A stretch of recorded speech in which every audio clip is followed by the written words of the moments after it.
This episode is brought to you by PetSmart. Imagine life without your pet. Unthinkable, right? That's why taking care of their well-being is job number one. And PetSmart has everything you need to do anything for your pet. PetSmart's expertise in nutrition, training, veterinary care, and more can help you take care of your pet's well-being the same way your pet takes care of yours. Care the way pets do. Shop now at PetSmart.com. This episode is brought to you by Blizzard. Play Diablo 4 free during the open beta weekend. Only you can stand in the way of the forces of hell. Play free March 24th to 26th and pre-purchase for early access. Journey through the entire first act. Battle up to level 25 as all 5 classes. Adventure with your friends in 4-player co-op. Descend into hell early during the open beta. Pre-purchase Diablo 4 now. The podcast where we talk to smart people, but not necessarily done by smart people. That is an awesome question. This one goes down probably on one of my top 5. Hey, I like nutrition. I like to eat food. This is the coolest thing ever. We're going to do this forever. I wish I paid more attention in that class. You know, I'm going to be honest, I don't understand that. As a man, I don't get it. Welcome to smartpeoplepodcast.com. Hello and welcome to Smart People Podcast, conversations that satisfy your curious mind and information from experts that helps you be better. Chris Stemp here. I just recorded this interview and I had to come to do the intro while it was fresh in my mind. By the way, if you notice a weird sound, I'm sick. Sinuses or whatever. Anyway, this week on the show, we're talking with Steven Kotler. And if that name rings a bell, then you're a longtime listener because back in September of 2015, we interviewed Steven, one of our top episodes of all time. It was called Decoding the Science of Ultimate Human Performance, and it was about his best-selling book, The Rise of Superman. Well, Steven is back, and since that time, he has a decade of experience under him with very similar information. So yes, the book we're here to talk about is called Gnar Country, Growing Old, Staying Rad. But as you'll see, what we really spend the entire time talking about is how to achieve peak performance aging. Really, what Steven has dedicated his life to is how do we get better with age? Now, oftentimes this is through flow, but it's also through neuroscience, mindset change, physical changes, regenerative medicine, etc. Quick background on Steven. He is a New York Times bestselling author. He's written like 15 books, and they are almost all around this same topic. His work has been nominated for 2 Pulitzer Prizes. He's the executive director of the Flow Research Collective, which we will link to and talk about at the end of the show. He's the co-founder of a hospice and special needs dog sanctuary. He's dedicated his life to human performance. I could go on and on. Again, we are linking to all of the resources in this post. Okay, so get ready for this. This is a fast-paced, tons of information, discussion, bordering on monologue from Steven, but I appreciate his passion and I absolutely appreciate his knowledge. The book is called Gnar Country, Growing Old, Staying Rad. Steven Kotler, let's get into it. Enjoy.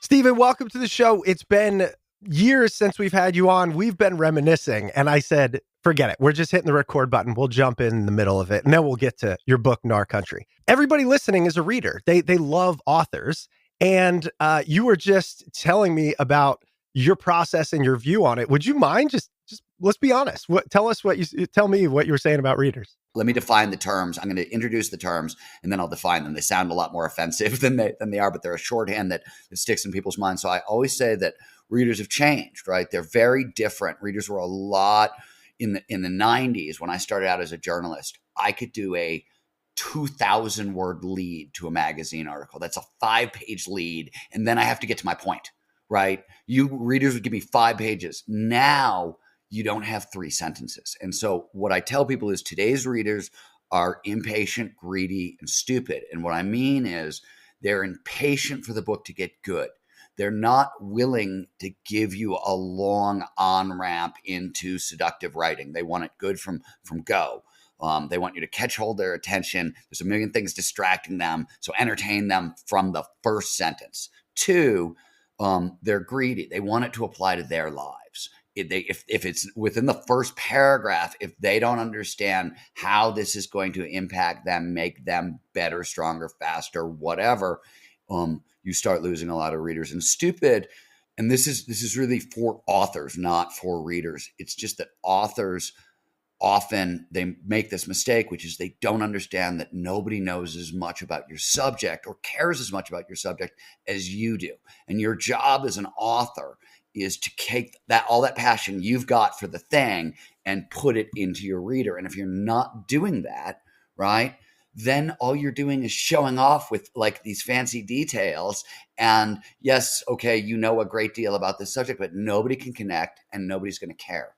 The thing is, listening, I agree. I think everybody listening probably agrees. If you think of when you pick up a book, how much time are you willing to give it and what's going on in your mind while you're thinking of it? And in fact, podcasting is very similar. We've been told many times an hour is too long. Make sure right off the bat, you're telling them the value they're going to get. Make sure the title is catchy. And I will say this, those that have listened to our show with regularity, I think are anomalies. Because we have yet to give in to that structure, the fast paced.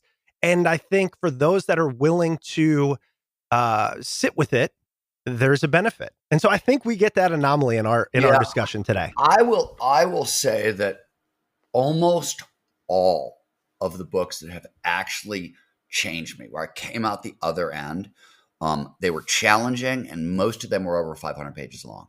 There are exceptions. And especially in the fiction realm, there are exceptions, but long books that where you have to really wade through idea are the ones where I come out the other side different. And that's one of the things I'm looking for in reading and all experiences. I want to come out the other side different. For a prolific writer such as yourself, I'm always very interested in what books have done that for you. What are a couple, one or two that have done that for you? I always start this list. Bone Games by Rob Schultes was the book that actually sort of set me down the path of studying the neuroscience of flow, even though it's a book written in the 80s. David Quammen's The Song of the Dodo, which if you want to understand what's going on environmentally in the world today, I think it should be mandatory reading for anybody in office. Wow. And it's really a book about like a very obscure field known as island biogeography, which is the development of populations on islands, which doesn't sound like it means anything, but it's really sort of the key book for that. There's a bunch more. The Origin of Wealth by Bodecker, which is a complexity science take on economics, is amazing. There's a ton of sort of neuroscience books that I could list here. But they're super technical. And the best books in neuroscience are usually textbooks anyways. Yeah. Well, I can tell you, I'm going to go check out those 3 at least. So selfishly, that's why I asked. love those 3 books. Let's dive into wherever we're going next. Let's do it. All right. So here to talk about your new book, Gnar Country, Growing Old, Staying Rad. And I have to tell you the irony of talking to you right now as I sit trying to find a comfortable spot due to a massive disc herniation I have that I am going in for epidural next week, and who knows what comes from there. The idea of growing old is very present on my mind and wanting to stay rad. So like the timing couldn't be more perfect, especially how you and I talked almost 10 years ago and have since definitely grown older. So tell us about the impetus for this book. How'd you get to this one? The book, I got to give you a little bit of backstory and then I'll answer your question, but you're going to like the answer because we share a huge fondness for Mihai Csikszentmihalyi. So I have been looking at what is now known as peak performance aging. You have to understand peak performance aging is a relatively new term. That's what the book is about. And it's really the intersection of about 10 different fields. And I've been looking at studying, working in 4 or 5 of them. And I'll come back to the most prevalent, which is flow. So most people, if they know Mihai Csikszentmihalyi's work, they know flow. Maybe they've read his book on creativity. What most people don't know is that Csikszentmihalyi wrote 4 or 5 or 6 different books on adult development, and flow's very crucial role in adult development and that sort of stuff. And it was where his focus turned towards the end of his life. So I've been looking at this stuff for about, as I said, 15, 18 years, and it hadn't really coalesced into anything. We used a lot of it. My wife and I run an animal sanctuary, a dog sanctuary, we do hospice care. So some of the work had come out of like stuff we've been doing for dogs, and does it work for humans? And, those kinds of questions. Some of it was my books on technology, where I was looking at regenerative medicine and longevity science and those kinds of questions. But 3.5 years ago, before COVID, right before COVID, the last phone conversation I got to have with Mihai Csikszentmihalyi, sort of the godfather of flow psychology, and obviously a huge figure in my own career. He had had a stroke, and I had called him up to see if he was okay. He was in his 80s. And I'd also called him up to ask him this really funny question, which is, I had noticed in some of his writings that had just gotten translated into English that he was like name drop. These were older writings, but he was name dropping like classic Yosemite 60s climbers. And I was like, I knew he was a mountaineer. I knew he was a climber, but like, and I've been talking to his students, and they would tell these stories about how he'd show up on Monday with like bruises on his face from being outdoors. So he was getting after it. And I looked at these names. I was like, I know those names, but like, I'm in this world. Like, there's no way you would know those names if you weren't really in the mix. So I called him up to say, hey man, you got to tell me about the role that action sports actually played in the development of flow psychology. You've never really talked about it out loud. You talk about being in a concentration camp. You talk about your work on artists, but let's talk about action sports. And there's this long pause, huge, like a minute and a half. And I think I've offended him. I literally don't know what's going on. Right. And I'm sort of freaking out on the other end of the phone. Like, did I overstep? Did I say something wrong? And finally I hear, he's he always speaks a little slowly anyways. He's like, well, Stephen, you got to be careful. And I'm at this point thinking, oh shit, he's lost the plot.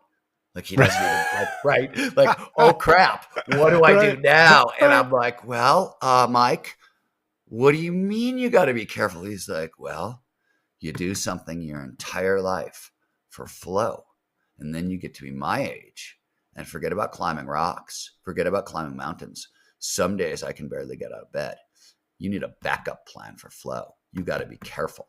And it was literally like one flow junkie to another just saying, look, have as many gateways. And if this is your thing, and clearly it is, as you age, have as many gateways into flow as possible. So for reasons that we can get to, I took a bunch of ideas out of 7 or 8 whiz-bang fields, and I combined them, and I said, these things are true in the laboratory. If they're true in the wild, older adults should be, forget about like teaching the old dog learning new tricks. The older adults should be able to, if these things are true, onboard incredibly challenging, difficult, complicated, so-called impossible skills, even very late in life. So as a test, I decided to see if I could teach myself how to park ski in my 50s.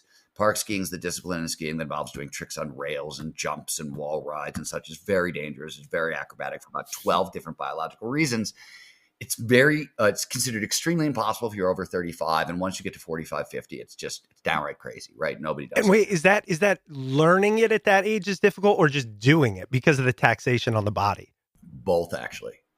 But it's learning. So now we have to give you a little bit more of the backstory, which is the traditional theory on aging, which sort of dominated the 20th century, and as most of us believe, is what I like to call the long, slow rot theory. It's the idea that all of our mental skills and our physical skills decline over time, and there's nothing we can do to stop the slide. And that was so that for a bunch of variety of reasons, that the theory shows up in the early 1900s, around 1904, actually. And then Freud makes a comment, and that sort of kicks it off. And by like 1995, all we've done is figured out every single thing that declines, right? Like all we've done in 100 years is like figure out how we fucking fall apart, right? And that's the story everybody knows. And then in around 95, 96, holes start appearing in the story. Like weirdness starts happening. 20-year studies that start in the 70s and end in the 90s sort of get wrapped up, and the discoveries are shocking and surprising. And then it just keeps going from there. And most people don't know any of this story. They know the long, slow rot theory or some facsimile thereof, and they don't actually know the news story. And the news story is pretty much all, not all is an exaggeration, but the vast majority of skills that we used to think declined over time, we now know are use it or lose it skills. So if you never stop training these skills, you can hold on to them, you can advance them far later in life than anybody thought possible. Additionally, there are actually profound and beneficial changes in the brain in our 50s that bring on whole new levels of intelligence, creativity, wisdom, and empathy. So it turns out that not only can the old dog learn new tricks, the old dog is actually better at learning certain kinds of tricks than younger dogs. And none of this was sort of really common knowledge. So that's a lot of, the book is a performance diary. It just literally shows you my attempt to learn how to park ski, but I have to tell you the results because that's where it gets interesting. So to measure progress, we made a list of 20 tricks that sort of would get you from zero. I had no skills going in. I could ski, but I had no park skills. Didn't know any tricks, to intermediate. And intermediate was important for a bunch of flow-based reasons that we're going to come to later because it's a totally different part of this story. But if I could get to zero to intermediate, and I figured if it took me 5 years to do it, that's a win, right? If I was 60 by the time I got there, cool, who cares? I started at 53 and I learned every trick on my list in 3.5 months. I've never actually, we took a very modified learning protocol. We took a whole bunch of ideas and built a learning protocol specifically that we thought would work in older adults. And it worked incredibly well, incredibly well. My ski partner, a guy named Ryan Wicks, he's 20 years younger than me. He's a former sponsored athlete, park skier. He had gotten hurt, left park skiing, had a family, 3 kids, job, and he came back and just decided to pick up the sport again because I was on my mission. He was going to be on the same mission, and he got farther in 3 months than he'd ever gone in his entire career, including the time he was a sponsored athlete. And then when we went to the end of that, we were like, oh shit, this is interesting. This is the one of the most radical experiments in peak performance aging anybody's ever run. It's also a tiny pilot study. Right, we've got 2 data points. So we came back the following season and we took 17 older adults, the same learning protocol. And in 4 days, most of them weren't even as good as Ryan and me when they started. They were intermediates, most of them. And in 4 days on the mountain, we got them from zero to dangerous as well using the same protocol. And you don't have to take my word for it. If you go to gnarcountry.com, you can click on the tab that says view the peak performance aging experiment. We had a National Geographic cameraman follow us around. And to one of the ways we judge progress is there's a governing body in free skiing that's sort of like when the Olympics happen, this is how they judge performance. We filmed everything, right? And there's specific criteria and we judge progress. And we saw in 4 days on the hill with our intermediate and ages 29 to 68. So we had folks in their late 60s. We saw a 26.5% boost in progress, in incredibly challenging physical activity in 4 days on the hill. So, and then just to make sure it worked sort of outside of action sports, we actually stripped out the park skiing. We found some physical replacements that give you what park skiing gives you with a lot less danger. And we used it as a training protocol. We built a training called Enter the Gnar. It'll later become something else, I'm sure, but it's Enter the Gnar for now, though it won't get released to the public till probably February through the Flow Research Collective. And we tested it with 350 people. The goal was twofold. One, we wanted to explode people's mindset towards aging. And let me just tell you why it matters. So one of the earliest findings in peak performance aging, and it started with a woman named Ellen Langer back in the 70s and the 80s. She was at Harvard, and she figured out that aging is as much a mental process as a physical process, right? And so she started working on mindset. We now know that a positive mindset towards aging. I am excited about the second half of my life. I think my best days are ahead of me. It translates to an extra 7.5 years of health and longevity. You could be morbidly obese and have a shitty mindset towards aging. It's more important to change your mindset than to lose weight. It's as important as quitting smoking. This is some of the work that starts to show up in the 70s. We wanted to see if we would explode people's mindset towards aging and teach them how to engage in what we call a Gnar style quest. Right. The book is called Gnar Country. Gnar is action sports slang. It means any environment that's high in perceived risk, high in actual risk, which is a great description of our later years, a really good description of sort of the gritty mindset you need to thrive during those later years. But there's advantages to this kind of Gnar style quest where you find a really hard physical challenge or challenge for yourself, some sort of unfinished business. I had unfinished business in skiing. Whether it was got settled, park skiing was not where my business was, but I had unfinished business. And this was just a way to try to close that loop. Everybody's got those open loops, those dreams that they haven't gotten to, whatever it is. And there's huge advantages in this kind of Gnar style quest we can come to in a minute. But the goal was, could we explode their mindset on iterating and get them on a path towards whatever their quest was? And we've seen everything from like women who, one woman is now like aiming for the Ironman, another woman is aiming for a solo art show in Japan. We've seen folks in their 60s learning to kite surf, like it, on and on and on and on. And the results have been spectacular also. So we think we're on to something. Gnar Country tells the story of the experiments. And there's, obviously a bigger story. The story in Gnar is fun, right? It's an adventure story. So the science is saved towards the end of the book and into the appendix and that sort of stuff. It's not as thick as some of my other books. With science, because I wanted it to be really fun for the reader. But, it's a playbook for peak performance aging and peak performance in general. This episode is brought to you by ButcherBox. Listen, I love ButcherBox. You don't have to look any further than the freezer that's in my basement. It's filled with high-quality meats, from grass-fed beef to free-range organic chicken and pork that's raised crate-free. My wife and I absolutely love it. When we want to make high-quality meals, we always think ButcherBox. Just last night, we made some amazing breadcrumb-crusted pork chops in the air fryer. Just unbelievably thick pork chops that were super juicy and delicious. And don't even get me started about their party wings. These chicken wings are phenomenal, and I think Amanda and I probably have them every other week. We absolutely love them. So check out ButcherBox. It's the ultimate convenience. You get delivery right to your doorstep, free shipping always, and you can curate what meat you want in each box you receive. And best of all, you can get free chicken nuggets for a year and 10% off your first box when you sign up today. That's a 22-ounce bag of gluten-free chicken nuggets in every order for a year when you sign up at butcherbox.com/smart and use our code SMART. So claim this deal at butcherbox.com/smart and use code SMART. We're excited to bring a new sponsor into the Smart People Podcast family, so we'd like to welcome Wonolo. If you're listening to this podcast, there's a good chance that you have a small business, that you might be trying to grow that small business, or maybe you're in a large organization that's actively trying to scale.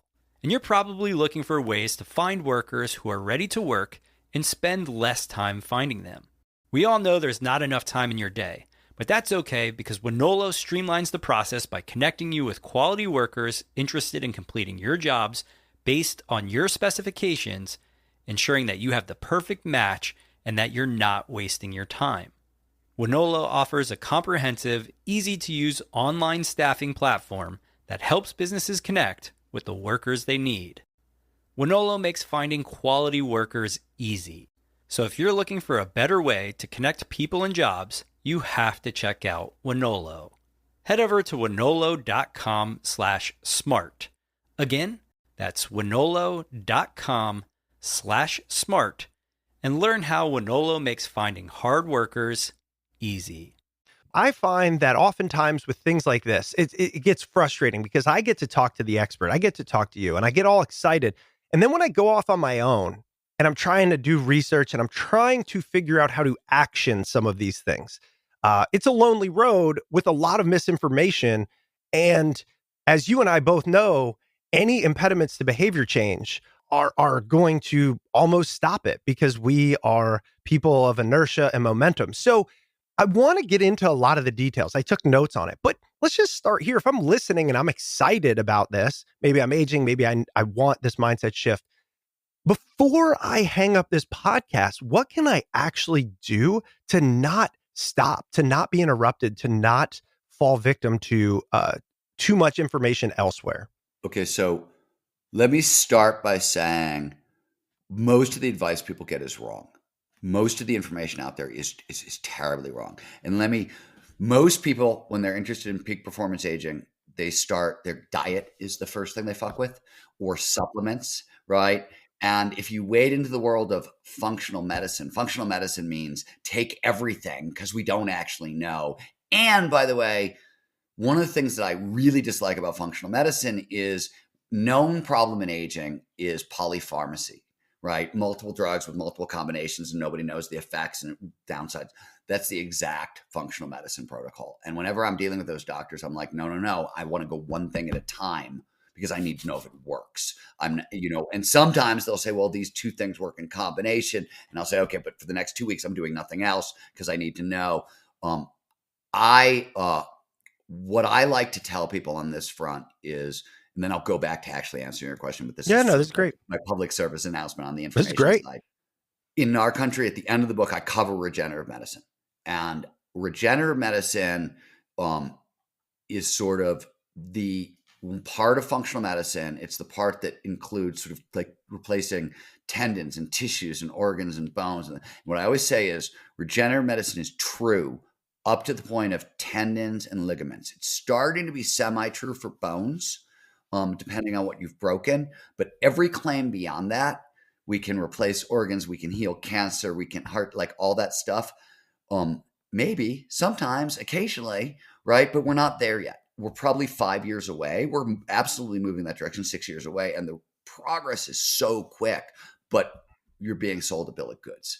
And also on the functional medicine tip, like you can go see these folks and, they're great for, I tore my rotator cuff or I got a problem in my knee. They're not great for long COVID. Now, nobody else is great for long COVID either, but they're really like, there's a lot of like those kinds of chronic ailments. First of all, stuff is very, very individual still. So it doesn't seem like there's one-stop shopping for anybody, but I really I caution people with that. I bankrupted myself early days, 20 years ago when I started this work. I was trying to recover from a long illness and I bankrupted myself with functional medicine, like literally. So I like huge grain of salt. And it was a joke until about 5 years ago, but there was a turning point we reached and it started to get real. And now it's starting to get real. And as far as tendons, ligaments, and bones, the proof is solid at this point, I believe. Anyways, all that aside, here's peak performance aging in a single sentence. If you want to rock till you drop, you have to regularly engage in challenging, creative, and social activities that demand dynamic, deliberate play and take place in novel outdoor environments.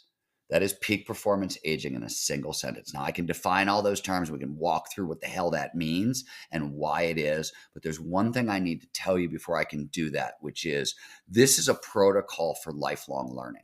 Among many other things, is a protocol for like mastery and taking on hard challenges late in life and lifelong learning. Lifelong learning matters. And this is some of the work that started showing up in the 90s.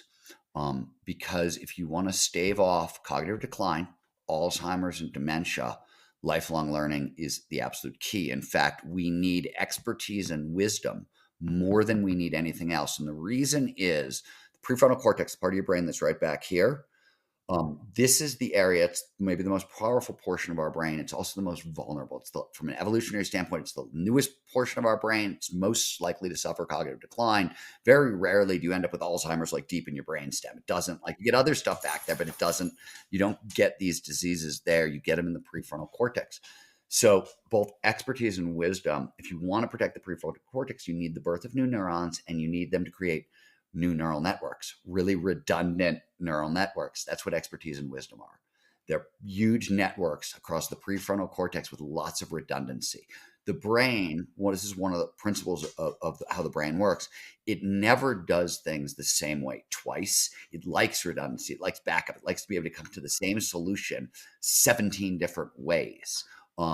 And so expertise and wisdom is the best way to do that. So this formula is a formula for expertise and wisdom on top of everything else. But challenging social and creative activities are important for the following reasons. One, they produce flow for a bunch of different reasons that we couldn't go into, but they tend to produce flow. Two, we know that if you want the sort of cognitive superpowers of aging, the additional intelligence, creativity, empathy, and wisdom that comes. There's a moderator, which is a psychological term for an if-then condition. You need to be engaged in creative activities to train the brain to think in these new styles, which become possible in our 50s, but we need to do a little work to unlock them. And that's everything flows from there. So you have to start with creativity. Social activities matter because social connection is foundational to successful aging, healthy living, positive psychology. I can go on and on and on and on and on, but it becomes really, really, really important for preserving cognitive function and physical function later in life. And there's long lists of science here, and I could talk for an hour about this very thing, but we have to be social as we age, right? So challenging social and creative activities that demand dynamic, deliberate play. What the hell is dynamic, deliberate play? Dynamic, I said earlier that all the skills we used to think declined over time are use it or lose it skills. So on the physical side of that equation, there are 5 skills that matter most over time as we age: strength, stamina, agility, balance, and flexibility. Dynamic literally means it uses all 5 of those things at once. So you can train those independently, but it takes a really long time. So the World Health Organization for Peak Performance Aging recommends 150 to 300 minutes of aerobic training a week, 2 strength training days, 3 balance, agility, and flexibility, right? So if you're really playing by the rules, that's 2 hours of training 5 days a week. Or you find one, for me, it was park skiing. For some people, it's tennis, badminton, but you want something that demands all that stuff: power, fast twitch muscle response, hand-eye coordination, all those things mixed into one. That's dynamic. So deliberate play, you've heard of deliberate practice. That's Anders Ericsson's fabulous idea about expertise. But as Anders himself pointed out, and a lot of other people have pointed out, myself, David Epstein, Scott Barry Kaufman, it's a very limited recipe for expertise. It's very domain specific. If you're talking about mathematicians, if you're talking about violin players, there's certain domains where deliberate practice, which is repetition with incremental advancement, works really, really well. But for most activities, deliberate play is super better, to use James J. McDonald's phrase. The reason is deliberate play is simply repetition without repetition, or repetition with improvisation. You do the same thing you did before, but you improv a little bit on top of it in a playful manner. Why does this matter so much? A couple of reasons. One, from a motivation standpoint, deliberate practice, you only get one. There's only one thing you can do that's right. If you don't do the exact same thing you did and advance it a little bit, you're wrong, right? That's usually demotivating. Deliberate play, you can literally go in any direction. The only wrong answer is doing the exact same thing you did before, right? That's the only wrong answer. Every other solution is a right answer. So much more motivating. Also, when you're playing, there's no shame, there's no judgment. There's a lot more self-forgiveness. There's less self-consciousness. There's less fear. There's a lot of performance benefits to that. And you get a ton of endorphins from play, a ton of endorphins, which help amplify learning. The more neurochemicals we get during experience, the better chance it'll move from short-term holding into long-term storage. Endorphins are a really big driver of memory, right? And we tend to remember events where there's a lot of endorphins and these other neurochemicals in our system. So you get much better learning. So dynamic, deliberate play just much amplifies that expertise and wisdom. You get farther faster, et cetera, et cetera. You're not losing your functional fitness skills. And then novel outdoor environments is the last bit. So novelty, one, big flow trigger, right? Novel environments drive dopamine into our system, which drives focus, which drives flow. That's hugely important for a number of reasons. First and foremost, it combats the mindset of old. You have to rekindle a lot of dopamine pathways to sort of fight off that mindset of old for a bunch of different reasons we can talk about. Novel outdoor environments. We talked earlier, if you want to protect brain function, what matters? Neurogenesis and new networks. Where do most of new neurons get birthed in the adult brain? In the hippocampus. It's the part of our brain that does long-term memory and location. Place. It's filled with grid cells and place cells. Why? We evolved hunter-gatherers. So remembering emotionally charged experiences in outdoor environments is the key to survival. When we were starving the end of winter, where was that ripe fruit tree? When we were thirsty and found that watering hole, where was it? When we passed that cave and got attacked by the bear, where, right? That's what the brain is designed to remember. I always say peak performance is getting our biology to work for us rather than against us, right? That's what peak performance is. This is exactly what that is. So when you put all this together, you just get sort of a great formula for what we should be doing. And interestingly, I just wrote a piece about this. I stay very far from politics, but I will point out that if we're looking at like older elected officials or older CEOs or any of those questions, we want older people in office running our companies for a lot of reasons, because of the cognitive superpowers of aging, because of what the adult brain does. But we don't want them in office if they are not regularly engaging in challenging social and creative activities that demand dynamic, deliberate play and take place in novel outdoor environments or some facsimile thereof, because then they haven't done what they needed to do and they're not the people we want. But they're sort of the dream leaders if they've done the right stuff. Without the right stuff, they're a problem in office or running companies. If I listen to you talk about this, I'm going, yep, still excited about it. Need to break it down. Peak performance aging. You defined it a little bit for us, and we can take a guess, but at its surface, a lot of what we talked about is cognitive or mental. How much of this is physical and how much of it can be sustained or grown as we age? A lot of it is physical. And I say we can kick ass very late in life, but you sort of want to train for your later years a little bit like a professional athlete. So you train like a pro, you got to recover like a pro. Recovery becomes absolutely critical over 50.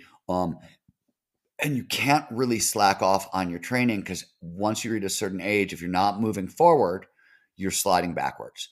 And to take it one step further, this is a wild fact, the single most important, I'll just give you a guess. Let's play a guessing game. Let's do it. The single most important correlate for peak performance aging, for holding on to mental and physical function into our later years. Genetics. Leg strength. I know, it's wild, and nobody's 100% certain why. We know, like, the data is really overwhelming. They think so, and this is very also true for cognitive function. And they think it's two reasons.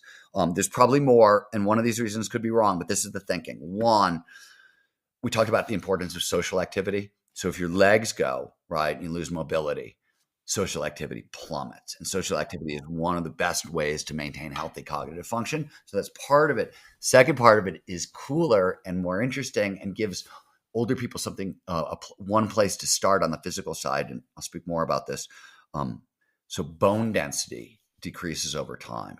And what most people don't know, and because this is this is sort of the cutting edge of physiology at this point, our bones turn out to be the nutrient and mineral storage factory for the entire body. And they store a lot of the stuff the brain runs on. Your brain runs on calcium, for example. Where do you think it comes from? And the bones, when bones break down, right, they can build up and they break down. The brain, what gets broken down is one of the things that can pass through the blood-brain barrier. So a lot of the things that we see as cognitive decline may be linked to bone density and bone health. And it turns out there's a lot we can do for that. At the low end, we recommend hiking with a weight vest. Doesn't give you huge improvements, but it allows you to train all aspects of functional fitness, save flexibility. You should stretch before and after, but it gives you almost everything else, and it improves bone density. So that was one of the ways I trained for skiing. And if you've been away from physical activity for a long time, I always say start with a movement professional, somebody who can watch you walk and figure out where old injuries are impacting your gait and what needs to get fixed before you dive into heavy physical activity. The problem is we have two muscle categories. We've got prime movers, your big muscles, and stabilizers, your rotator cuffs and your hip flexors. Over time, the body wants to be energy efficient, so it shifts loads onto the prime movers, and your stabilizer muscles start to atrophy. So any movement professional who's good can sort of watch you move, watch you walk, and figure out where your weaknesses are. And like if you broke your ankle when you were 17, as it was healing, you learned to walk a little different. You favored your right leg over your left leg. And those things add up over time. And you want to see if you can fix them ahead of time with a month or two of sort of rehabilitation before you get into the heavier weight vest stuff. But if you don't want to do any of that with bone density, there's a company called OsteoStrong that's freaking amazing. This is one of these biohacking things that I'm suspicious of most of the stuff. I like OsteoStrong because they've got crazy data. They have found, so your bones can only really produce new bone when pushed under a lot of load, right? So it takes a lot of force. And if you're not getting the force exactly right, you can injure yourself. So they've built 4 exercise machines that literally, it's a 10-second workout. You work out on each one for 10 seconds. It's 40 seconds total. And then you go home. And what you see, like the machine records the force you're putting in. And what they do is it's a very slow movement, but they perfectly load all your bones in non-critical positions in the exact way they're designed to be loaded. And they load everything at once. And as a result, bone density starts to massively increase. And so this will protect against injury. It tends to heal a lot of like tendon and ligament kinds of problems. Doesn't regrow bone or doesn't regrow cartilage, but you get more bone. And that's, the OsteoStrong is, I think, in 120 cities at this point. I mean, I live in Tahoe and there's one in Reno. And if Reno has one, they're everywhere, right? My father lives in Cleveland. There are 4 in Cleveland. And they get weird results like this. I need to see data on, but theoretically, because the bones store so many things, they're seeing a lot of reversals of type 2 diabetes. By increasing bone density, type 2 diabetes is going down. I want to see more data on that finding from them. And there's I think 3 big bone studies coming out around their stuff by top people. They've had others, but I want when the preliminary results are really good, but I want to see them all the way through before I'm willing to make that claim is 100% truthful. But that anybody can do that, right? Anybody can. OsteoStrong. And what's cool about it is bone density declines over time. You can literally train with them for 6 months and reverse 10 years of bone density and just hang out for 10 years and then come back 10 more years and do it again. It's sort of like that, which is wild. So, and you can do it once a week is the craziest thing. It's once a week for 10 weeks and it works. I love that. Yeah. I will also say that if you go into one of those OsteoStrongs, they have a bunch of other gizmos, right? There's a bunch of other gizmos. Whether or not the other gizmos work for a damn thing, I'm not speaking to. Right? That's fair. That's on them. But the actual machines that they built that work on bone density, that's the real deal. And so that's what I mean by there's some stuff on the physical side, but it's also related to the mental side, right? There's no real separation. But here's the cool thing. There's studies saying there's 2 sides to this coin. Peak performance aging starts young. If you want to thrive successfully, for example, there's a direct correlation to your optimism levels in your 20s and when you're going to die 50 years later. Literally, they can literally sort of if you write a paragraph about who you were, where you came from, and what you're thinking about going forward in your 20s, they can analyze it now and essentially predict what decade you're going to die with stunning accuracy. That's terrifying. For anybody who's curious, look up the Sisters of Notre Dame. This is the famous study that was the first to prove it. And one of the reasons they found out is the sisters donated their brains to science. They're really into education. It's a big group of nuns in America. And to enter the sisterhood, most enter at 22, they have to write these essays. And so somebody asked the question, they wanted to analyze the essays for levels of optimism and mindset and that sort of thing and see if it correlated to anything 50 years later as these women started to pass away. And they started to realize women who were the most optimistic and positive in their 20s were living the longest. There's really, it's a physical mental process at the same time. The other thing I want to say, because this is the thing Nothing I've said so far is going to make sense until I give you the protocol that we used, because it's a different learning protocol. And so you want to approach activities differently later in life. I sort of talk about how to like onboard yourself into physical activities and make sure you don't get hurt. Two things to know. The whole protocol I've talked about is designed to keep you safer.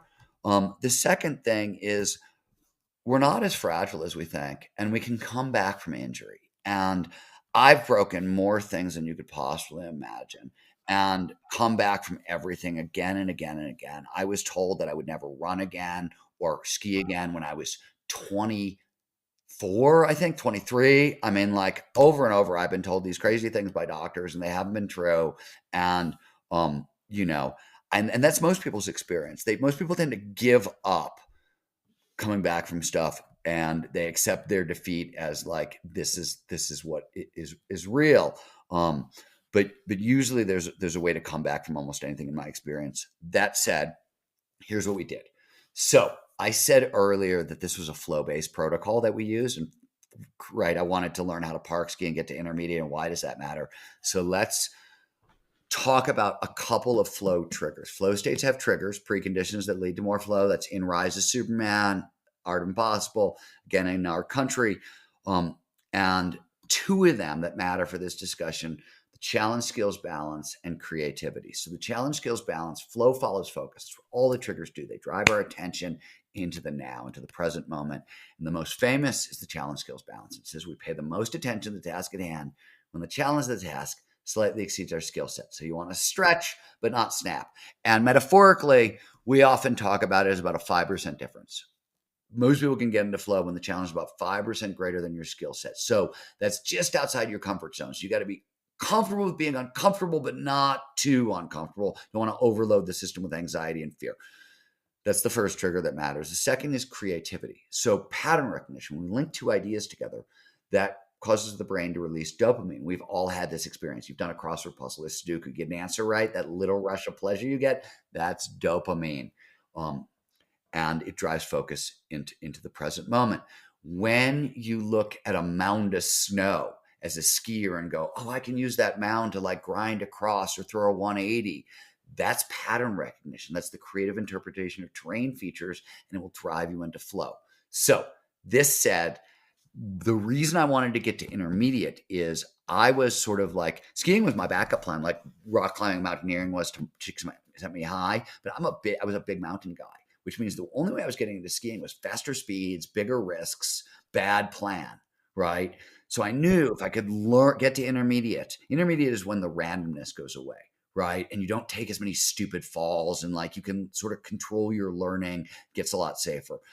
Even if I could get to intermediate, I knew because of pattern recognition, I would be able to creatively interpret the entire mountain. I didn't need gnarly, rad, Alaskan, whatever to get me into flow. I could use little mounds on the side of the road, run, and it was a lot safer once I got there. So my backup plan was I'm going to get a million more entrances into flow and my favorite activity in the world. And the learning is going to be dangerous, but once I get to where I want to be, that's going to be the gateway. So how did I get there? The first thing that we realized is that there is something called allostatic load. Allostatic load is literally the impact of trauma over time, right? Could be emotional trauma, could be physical trauma, whatever, injury, whatever. It leaves a residue on our physiology, our nervous system, and our performance.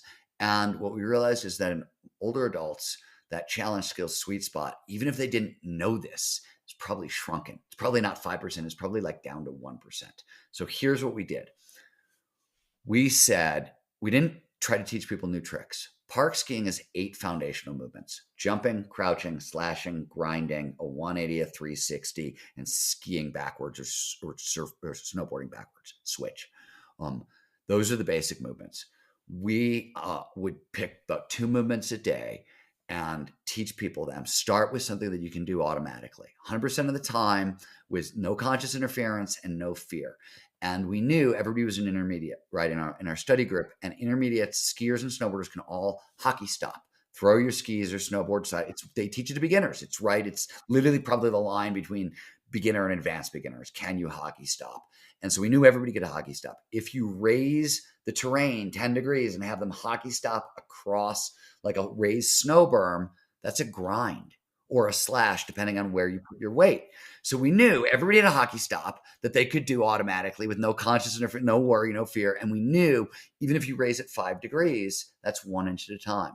And just raise it 5 degrees and do it in a playful, improvisational, not heart right, that kind of manner. That was our goal. And we knew if we could get people creatively interpreting the terrain features, that would drop them into flow. Flow amplifies learning. In studies run by the U.S. Department of Defense, it's like 250 to 500% above normal. That would take care of the tricks. And the reason we knew it would take care of the tricks is the other thing we were doing is we were playing follow the leader style games through the mountains. So somebody would be the leader and you would do, when we watch somebody else perform a motion, embodied cognition tells us that our mirror neurons run the exact same program. And you get a go signal if you have the movement. You get a little burst of dopamine and you can feel it if you've got good interoceptive skills. If you don't have the move, you get a little norepinephrine, a little fear, and you can feel it. And so if you can get other stuff out of the way and really tune into these interoceptive signals, and we did a bunch of stuff to keep people quiet and focused on the hill to make that happen, you can watch the person in front of you. If you get the go signal, you do what they did. If you don't, you dial it back and do what you can do 1 inch at a time, go slow to go fast. And the funny part about this protocol is it works so well. We found this for myself, for Ryan, for everybody in our study group, we have to hold people back. Because you start learning really fast and you're like, it's amazing. And that feeling of learning, of progress, of mastery, especially in your later years, is delicious because it's unexpected. And you start setting these huge expectations and that's where you start getting into trouble and you really want to hold yourself back. And so what this means is like every time when I go to the mountain, my goal is 1 inch at a time. It isn't like if I get a huge breakthrough or something like that happens, cool, but I never aim for that. I don't try for that. And this has allowed me to progress. Sure, I've fallen down and there've been nicks and cuts and bruises. But if you read Gnar Country, it's the big mountain lines where I actually I hurt myself. And most of that was like the most injured I got is because a guy, freakiest accident I've ever seen in 50 years of skiing, a guy ran into me after I jumped a cliff. He was coming into the line from a blind spot and ran into me. I landed from a cliff jump and he was coming in to like this blind line and neither of us could see each other, which was like one of the most random, like I was trying to escape an avalanche. It was a crazy, weird, like 11 terrible things happened at once. And I was still fine and skied away and skied the rest of the day. But that was like the worst, injury of the season. And it was the, 50 years of skiing, it was the 45 years of skiing. It was literally the craziest thing that's ever happened. Like many of you out there, I love Notion, our sponsor today.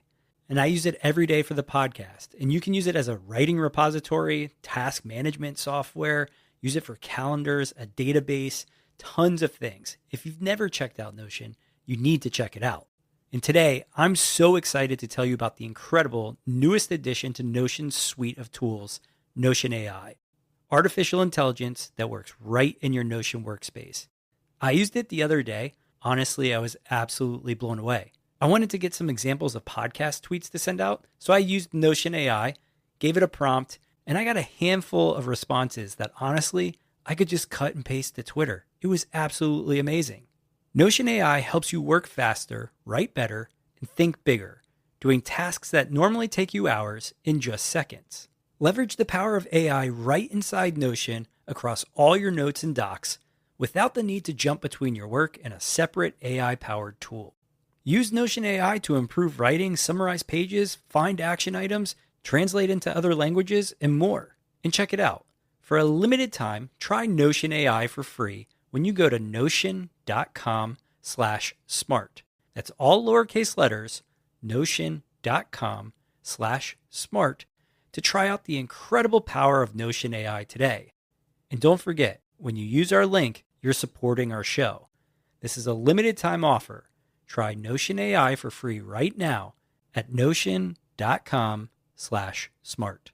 This podcast is sponsored by Huel, Huel. I want to talk about Huel Black Edition, which is a high-protein meal with everything your body needs in a complete shake. All you need to do is add 2 scoops to water, and you've got 27 essential vitamins and minerals and 40 grams of protein in one 400-calorie serving. I'm sure many of you can relate to not being able to get a nutritious breakfast or lunch in your working week. I've found that Huel is the answer, as it automates what you do for those meals. So in the morning, I don't have to think about it. I add water, 2 scoops, shake, and go. It eliminates the possibility of making those questionable breakfast decisions, and I know I've got the protein, I've got the calories, I've got the vitamins. Same goes for lunch. And then dinner, that's when I can enjoy the food, appreciate having something I really want that I've got time to make, knowing I've made good decisions in the day. But during the workday, just automate it. Make it easy for yourself. There's all sorts of good stuff in Huel. Vitamin D, C, E, iron, fiber, protein. It saves time, and it saves you that decision-making process that sometimes leads you to choosing a more unhealthy option. So if you want to try it, go to huel.com/smart.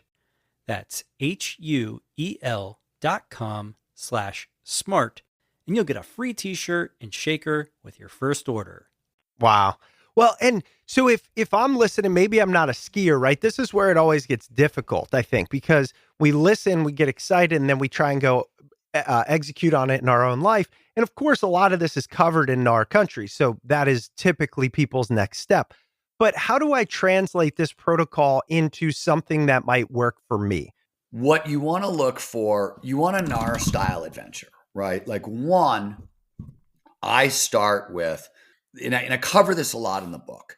So one, I think it's really important to make a list. So I'm a very big believer in sort of focusing down your life as much as possible. And one of the ways I filter my life for yeses and nos is I have a list of my top 10 feelings, not experiences, but feelings, sensations in the world, right? My favorite one of them is laughing with my best friend, right? It's not hanging out. It's literally laughing with my best friend. One of them is, skiing, in a particular way, those sorts of things. And skiing is the top of my list. It's literally the best feeling I get on earth. And so one, if something's not on my top 10 list, chances are it's a no.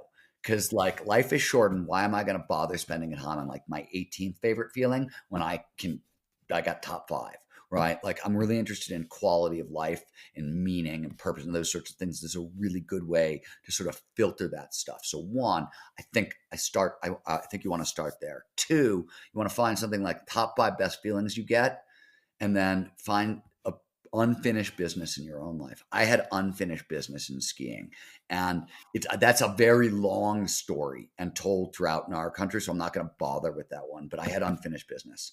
And I still had something to prove, or felt like I had something to prove. So I think that's also important. And also I think you want something that is tied to passion and purpose, right? Advancing flow science and the science of peak performance. The science of peak performance aging is sort of core to what I do and who I am, and anything I discovered along the way advances that. So I say this in Art of Impossible, when you're going after, any kind of hard challenge, you want to stack motivators. Peak performers always stack motivators. They do it physically, right? No, nobody is just going to eat carbohydrates. You want carbohydrates, you want protein, you want fat, you want certain ratios to perform at your best.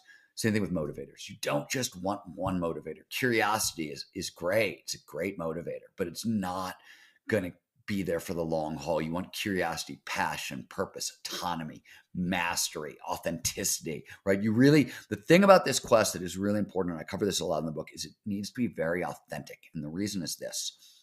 Carl Rogers, great psychologist, humanist psychologist, made an argument, and a lot of people have since proven him right neurobiologically, that our drive for authenticity, to fully express who we are, functions like a fundamental drive, like our drive for sex or thirst or shelter, those kinds of things. That's a lot of motivation, and we sort of know why now, and we sort of really have a good grip on it.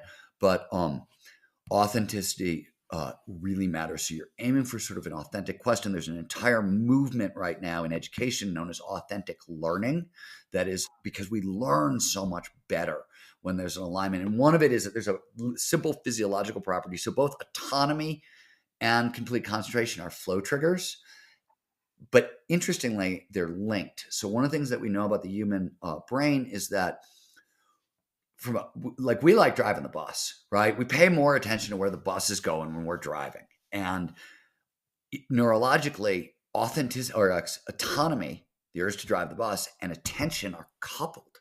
You literally can't pay maximum attention to a subject if you're not driving in a direction you want to go. And you can't have peak performance or flow without the ability to maximize attention. So you always I always say that if it's a work thing and I got to do this fucking thing for work and I don't want to do it and God damn it. Well, first of all, you've just locked yourself out of flow, right? And whatever's hard, it's only going to get harder without flow because that's how humans do peak performance. So you got to reframe the challenge. You got to say, 90% of this whole task is total bullshit. But in this part, I'm going to get better at a sales pitch.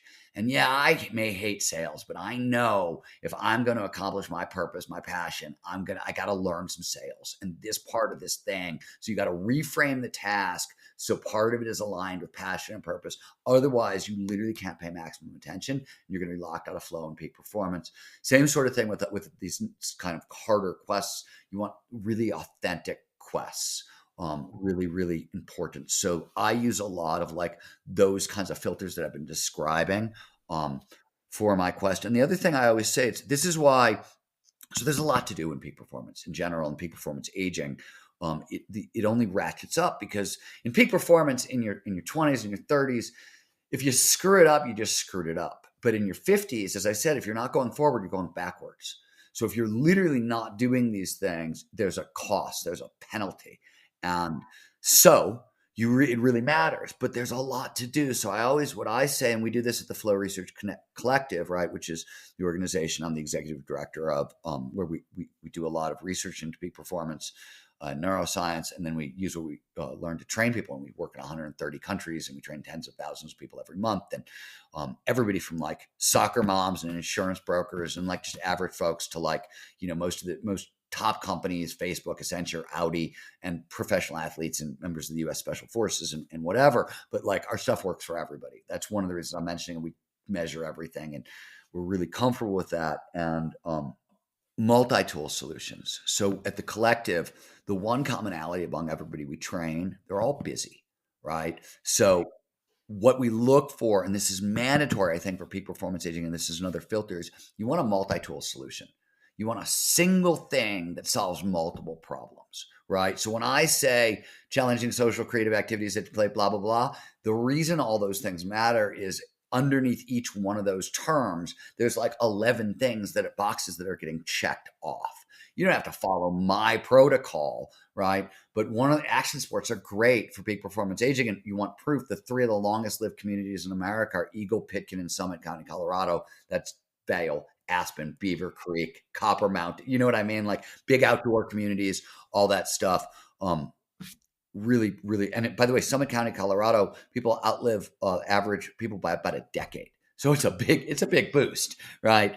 And very healthy lives. But you want these multi-tool solutions, right? Skiing, action sports, they're multi-tool solutions, even though they're the very things that we think, we're too old for. I always say that whenever the voice in your head says you're too old for this shit, yeah, remember the voice is lying. Yeah. That is fear. What that is fear, and it's fear disguising itself as wisdom, and it's actually sort of killing you if you really understand the facts of peak performance aging. So, and action sports, and go skiing, go snorkeling, go scuba diving, go rollerblading, go roller skating. There's a long list of these kinds of activities. And if you can't stand it, there's tennis or badminton or, those sorts of things that and it worked. By the way, there's really cool graphs on what are the best. They didn't consider action sports in a lot of these studies because these are more relatively new ideas. But there's all kinds of studies in like, is it better to join a gym or play tennis or soccer or swim or whatever? And like, we know, like you can join a gym and that will add about 1.5 years to your life. Or you can play tennis and it'll add 9 years. Wow. Like What about pickleball? Pickleball is probably really good because badminton's also very high up there. So That's what I pickleball figured. is probably really great. You know what's counterintuitive? Swimming is actually not great, and they love telling old people to swim. Right. It's not very And social. the reason it's not great is it doesn't load your joints, so there's no Ah. bone density improvements. Right. There's Right. zero bone density, and that's one of the main things you have to work on over time. I got to ask you, I asked pickleball for a reason. What about things that are more ubiquitous like golf? Let me answer on golf. There's a handful of problems with golf, though it's certainly better than nothing. One, are you carrying your own clubs? Right. Are you walking? Probably right? not. If you're not walking and or carrying your own clubs, like not a chance. Right. If you're walking and you're carrying your own clubs, better. Now, if you're walking and say carrying fewer clubs than normal and you're playing in sort of a creative, interesting, playful way, that's better. But the biggest problem with golf, and it's actually a problem I'm having in park skiing, totally random. In golf, you favor one side of your body. Yep. Right? Yep. And so in park skiing, you have a natural way you spin. I spin counterclockwise. Yeah, same And with me. you have to spin to really train the body. So like this past month, I've been doing sliding spins on the surface of the snow, right? No air in my opposite direction. For every time I spin off a jump in counterclockwise, I do a sliding spin or whatever, some safe version of it. If I throw a 180 to my right off a jump, which I can do, throwing a 180 to my left off a really small jump becomes what I try to do next, because you've got to develop each side equally. Otherwise, you start running into problems. So there's like, golf does fast twitch muscle response and all that stuff, but only half your body. So what are you doing One for the other side. half? And Yeah. are you stretching first? Are you stretching afterwards? So VO2 max, this is one of these classic use it or lose it skills. And VO2 max, if you were studying peak performance aging around 2000 to 2010, this was the hammer that scientists like to beat you with. Fuck it, it's not possible. What about VO2 max, kid? Falls off at 25 and by 50, you're fucked. That was standard response. And then they started going out recently and measuring the VO2 max of octogenarian triathletes. Not like world champions, just like people who had been running triathlete. And so it started, weird fact, turns out, for reasons nobody quite can understand, men and women in their 50s and 60s and 70s in really extreme distances, like 200 miles, 100-mile races, are outperforming younger people. And they have been for a while, about 5 to 10 years, and nobody can quite figure out why. So they were like, okay, let's just check the VO2 max of like these octogenarian athletes. And they looked at average people and then like sort of world record people. And they found that well-trained triathletes who had started training these things in roughly in their 50s had the VO2 max of healthy 35-year-olds. So when you talk about lose it or lose it skills, and it's weird. So like we know strength-wise, you can hold on to, even until very late in life, about 70% of your muscle fibers by training. But what's really interesting is the ones that those 70%, they figure out how to do more work so they can overcompensate for a lot of what's lost. So yes, they're like, you're going to lose. I was in the gym the other day and I was talking to a guy in his mid 80s. He's like, yeah, I can sort of do everything, but I can't really box anymore. I can get in the ring, but I've lost a little on my power and I can't really knock anybody out anymore. And I was like, you're 84. You're 84. And you're literally talking about getting in the ring with like 50-year-old dudes and knocking them out. And like, okay, I hear you, but are you kidding me? Like, seriously, are you kidding me? And the cool thing about it is he's 84 now, which means most of what we knew about peak performance aging, he didn't know. Right? Like he wasn't doing this stuff until fairly recently. This is the other cool thing that we've learned. We, the entire field, not we, Stephen Kotler, the Flow Research Collective, is that some of the biggest impacts you can take, like a sedentary 85-year-old who hasn't done shit for 25 years, and if you get them to literally just start doing, like, instead of taking the elevator, they walk the stairs. those are the biggest performance gains. You can make huge performance gains and huge health gains simply from so even very late in life. And Csikszentmihalyi did some interesting research where he found that this was the last study he actually ran. He wanted to know, flow is so important to adult development and healthy aging and meaning and purpose and quality of life and everything else. He wanted to know, does flow, is our desire for flow continuous through the lifetime, or does it drop off a cliff at any point? And the study ran into the late 80s. It stays constant into your late 80s and only falls off when your physical abilities decline. So the very thing he was talking to me about, right, he was literally showing in the study. I didn't know this. He died, and the study came out posthumously almost 2 years later, and I saw it and I went, oh, son of a bitch. Yeah. That was right. No wonder we had that conversation. There it is. It's right there. And it was really poignant to me. But those physical abilities, you can hang, one of the things about the nuns that we learned from that study and elsewhere, they're very physically active. There's a lot of education. There's a lot of walking to class, walking through nature, like that. Not crazy activity, but a lot of movement. And this is a constant in blue zones, really long-lived communities. It's not that they exercise like mad. It's that they often move once every 20 minutes. So big blue zone sheep herding communities, right? You see it. You see that. And when you're herding sheep, you walk for 20 minutes, you stop, the sheep eat for a while, and you walk for 20 more minutes, and you stop, and right. Or in Japan, Okinawa, you see a lot of gardening. So people move for a little while, they weed, they come over here, they weed, and then they go over it, right? So it's this sort of constant integrated movement in life. Now you can duplicate it through exercise according to the WHO program, right? But that's what you see in these long-lived communities.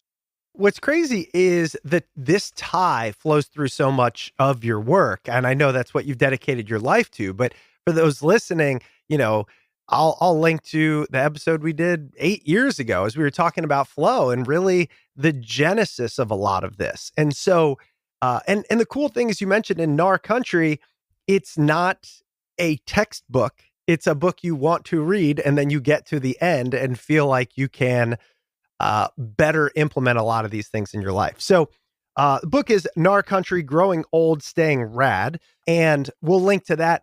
You also mentioned we can go watch what National Geographic had filmed. What would be some next steps if I'm listening to this? Maybe I'm checking out the book, I'm going to your website. How do I start implementing this based on the resources you have created? Okay, so the place to start is check out the book. Before you check out the book, gnarcountry.com. There's, first of all, if you're not familiar with the Rise of Superman, any of the shit we were talking about, there's a peak performance primer. There's 4 videos and some papers. It's right there for anybody. That's up there. If you want to take it farther, there again on the Gnar Country page, or through the Flow Research Collective. You can sign up for Enter the Gnar, which is our peak performance aging training. You could for the collective, flowresearchcollective.com. All of our peak performance trainings are available through that website. Anybody who wants to go further in the flow stuff, if you go to sorry for the cheesy URL, but it turns out people remember it.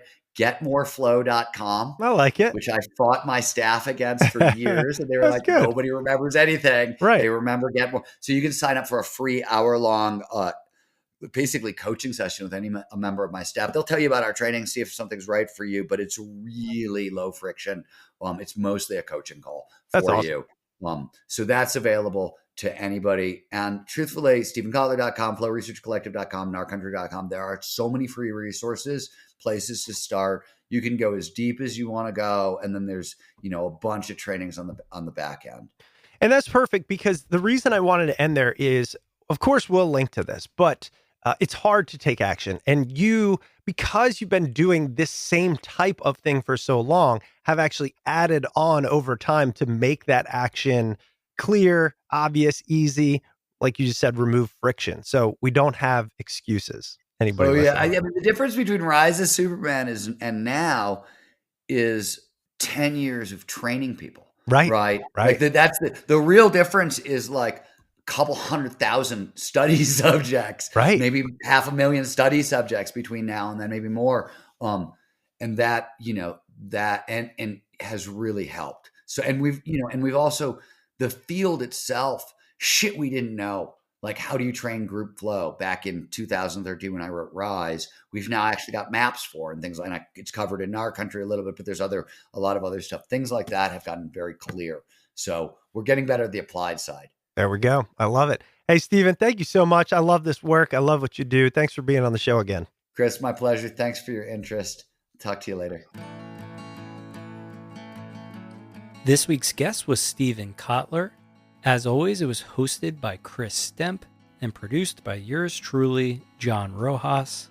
Stephen's book, Gnar Country, Growing Old, Staying Rad, is available wherever books are sold. All right, let's get into the quick housekeeping items. If you ever want to reach out to the show, you can email us at smartpeoplepodcast@gmail.com or message us on Twitter @smartpeoplepod. And of course, if you want to stay up to date with all things Smart People Podcast, head over to the website, smartpeoplepodcast.com, and sign up for the newsletter. All right, that's it for us this week. Make sure you stay tuned because we've got a lot of great interviews coming up, and we'll see you all next episode.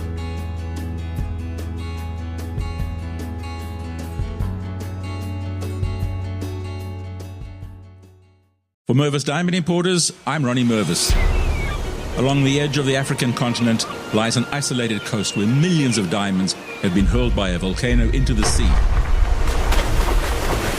For centuries they've been scattered by the waves. Entry to the area is forbidden. 200 miles of coast are guarded by dogs and electric fences. A constant battle is fought against the fierce Atlantic Ocean to harvest the seabed. Giant earth movers shift the beach sand, searching for diamonds. The diamonds that are recovered are excellent. Mervis imports them to DC, and for 3 generations has offered them to you. When you're thinking world-class diamonds, visit Mervis Diamond Importers. You'll be impressed at the amazing beauty of our incredible collection. Mervis Diamond Importers.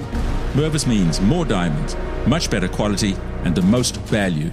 Mervis is the ringleader for the latest engagement rings and wedding bands. Easy financing is available. For an appointment, go to mervisdiamond.com or call 800-HER-LOVE. That's mervisdiamond.com or 800-HER-LOVE. For Mervis Diamond Importers, I'm Ronnie Mervis.